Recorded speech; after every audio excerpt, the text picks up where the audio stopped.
کی بحق سرکار ضبط کی۔ چیزوں کو ضبط کرنے والے کر کے قانون کے وسط دیتے ہوئے فیڈرل ایکسائز ایکٹ 2005 میں درج تمام چیزوں پر اس قانون کے لاگو کرنے کی تجویز ہے۔ اس میں صرف FBR کو ٹیکس اکٹھا کرنے میں مدد ملے گی۔ ٹیکس افسر انکم ٹیکس، سیلز ٹیکس اور FED کے قوانین میں مساوات پیدا کرنے کے لیے یہ تجویز ہے کہ اگر کسی ٹیکس گزار نے قانونی نقطے پر اپیل کی ہے تو وہ ایک درخواست کے ذریعے سے عدالتی فیصلے کا اطلاق آنے والے سالوں پر بھی کروا سکے گا۔ آلٹرنیٹیو ڈسپیوٹ ریزولوشن کمیٹی سے متعلقہ قوانین میں تبدیلی۔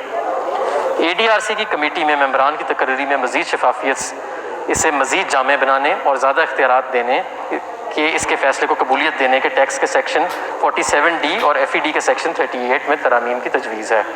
ٹیکس گزار کے لیے ضروری نہیں ہوگا کہ وہ اپیلز کے فورم سے اپنی اپیل واپس لے۔ چارٹرڈ اکاؤنٹنٹ، کاسٹ اکاؤنٹنٹ یا وکیل جس کا ٹیکس کے شعبے میں 10 سال کا تجربہ ہو یا کوئی مشہور بزنس مین بھی ADRC کا رکن بن سکے گا۔ ADRC کی کمیٹی میں موجود ٹیکس پر وصولی کے سٹے کی سہولت ہو۔ اگر ٹیکس گزار 60 دن کے اندر اپنی اپیل واپس لے لیتا ہے تو کمشنر پر کمیٹی کا فیصلہ قبول کرنا ضروری نہ ہوگا۔ گوادر فری زون اور گوادر پورٹ کو ٹیکس سہولیات۔ صدر پاکستان نے 6 اکتوبر 2019 کو گوادر پورٹ اور گوادر فری زون سے متعلق ٹیکس قوانین کی منظوری دی تھی۔ ان تمام قوانین کو فائنانس بل 2020 میں شامل کیا جا رہا ہے اور تمام قوانین کا جہاں جہاں اندراج ہوتا ہے وہ 1 جون 2020 سے قابل عمل ہوں گے۔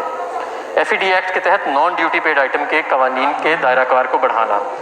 بغیر FED کی ادائیگی کے بہت سی اشیاء کی فروخت کے مد نظر یہ تجویز ہے کہ سگریٹ اور مشروبات کے علاوہ تمام اشیاء جن پر FED لاگو ہوتی ہے اگر وہ بغیر ڈیوٹی کی ادائیگی کے پکڑی جاتی ہیں تو ان پر تمام قوانین لاگو ہوں گے، جس کے لیے FED کی قوانین 26 یا 27 میں ترامیم کی تجویز ہے۔ 9ویں شیڈول میں ترمیم۔ موبائل فون پر سیلز ٹیکس فائنانس ایکٹ 2014 کے تحت 9ویں شیڈول کا سیلز ٹیکس ایکٹ میں شامل کیا گیا تھا۔ ECC اور کابینہ کی تجویز سے منظور ہونے والی ایک کمپریہنسو موبائل فون پالیسی جو ہے اس کے مطابق پاکستان میں بنائے جانے والے فونز پر سیلز ٹیکس کو کم کیا جا رہا ہے۔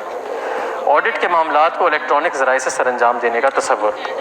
آڈٹ کی سماعت کو ویڈیو لنکس کے ذریعے سر انجام دینا ایک نئی اور وقت کی ضرورت ہے، خاص طور پر کورونا کے موجودہ حالات میں یہ نہایت اہمیت کا حامل تصور ہے۔ قانون میں ترمیم کے ذریعے ویڈیو لنک کے ذریعے آڈٹ کی گنجائش پیدا کی گئی ہے۔ بورڈ کی ڈیٹا بیس تک فوری رسائی دینا۔ فیڈرل بورڈ آف ریونیو مختلف اداروں کے ڈیٹا بیس تک رسائی فراہم کرنے کے لیے نئی دفعات قانون میں شامل کی جا رہی ہیں، جس سے متعلقہ ادارے معلومات کو آن لائن شیئر کر سکیں گے۔ اب میں آتا ہوں کاروبار کرنے میں آسانی کی تجاویز کے اوپر۔ ود ہولڈنگ ٹیکس رجیم میں آسانی۔ فی الوقت ود ہولڈنگ ٹیکس رجیم بہت طویل ہے جو نہ صرف ود ہولڈنگ ٹیکس کی نگرانی کو پیچیدہ بناتی ہے بلکہ ٹیکس گزاروں کے لیے تعمیل یعنی کمپلائنس کی لاگت کو بھی بڑھاتی ہے۔ ود ہولڈنگ ٹیکس رجیم کو آسان بنانے کے لیے یہ تجویز کیا جا رہا ہے کہ 9 ود ہولڈنگ شکوں کو حذف کیا جائے اور ان میں شادی ہالوں اور تعلیمی اداروں میں ٹیکس گزار والدین کے بچوں پر فیس پر جو ٹیکس لگتا ہے اس کو ختم کیا جا رہا ہے۔ EPC کے تحت آف شور سپلائز کی ٹیکس ود ہولڈنگ میں کمی۔ نان ریزیڈنٹس پر 30% کی موجودہ شرح بہت زیادہ ہے، لہٰذا بین الاقوامی معیار کے مطابق اسے درست کرنے کی ضرورت ہے۔ یہ اقدامات CPEC کے منصوبوں کی تعمیل میں بھی مددگار ثابت ہوں گے۔ درآمدات پر ٹیکس میں کمی۔ کمرشل امپورٹرز اور مینوفیکچررز کو یکساں مواقع فراہم کرنے کے لیے کیپٹل گڈز کے امپورٹ میں ٹیکس کے بگاڑ سے بچنے کے لیے محصولات کی مزید وصولی اور چھوٹے اور درمیانے مینوفیکچرر کی سہولت کے لیے ایک بنیادی تبدیلی کی تجویز ہے۔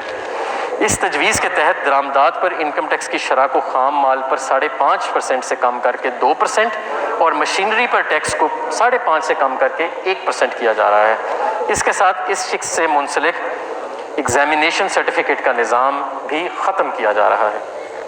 کاروباری اخراجات کی نقد ادائیگیوں میں کی حد میں اضافہ۔ کاروبار میں سہولت اور کاروبار کی لاگت میں کمی کرنے کے لیے سیکشن 21 سب سیکشن 1 کی موجودہ حد کو 10,000 سے بڑھا کر 25,000 کیا جا رہا ہے۔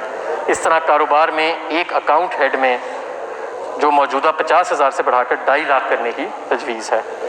اس طرح کاروباری افراد کی سہولت کے لیے تنخواہوں اور اجرت دینے کے لیے نقد رقم کی حد کو 15,000 سے بڑھا کر 25,000 روپے کیا جا رہا ہے۔ افراد اور AOP ایسوسی ایشن آف پرسنز کو کرائے کی آمدن سے اخراجات کی اجازت۔ تمام افراد اور اے او پیز کو یکساں مواقع دینے کے لیے اور پراپرٹی انکم میں تضادات کو دور کرنے کے لیے تمام افراد اور اے او پی کی پراپرٹی انکم میں اخراجات منہا کرنے کی اجازت دی جا رہی ہے۔ بیرونی محصولات کی حوصلہ افزائی۔ بیرونی محصولات کی حوصلہ افزائی کے لیے یہ تجویز ہے کہ 1 سال میں بیرونی ترسیلات یعنی فورن ریمیٹنسز کو بینک نکلوانے اور دوسرے بینک میں منتقل کرنے پر کسی قسم کا ٹیکس نہیں لگایا جائے گا۔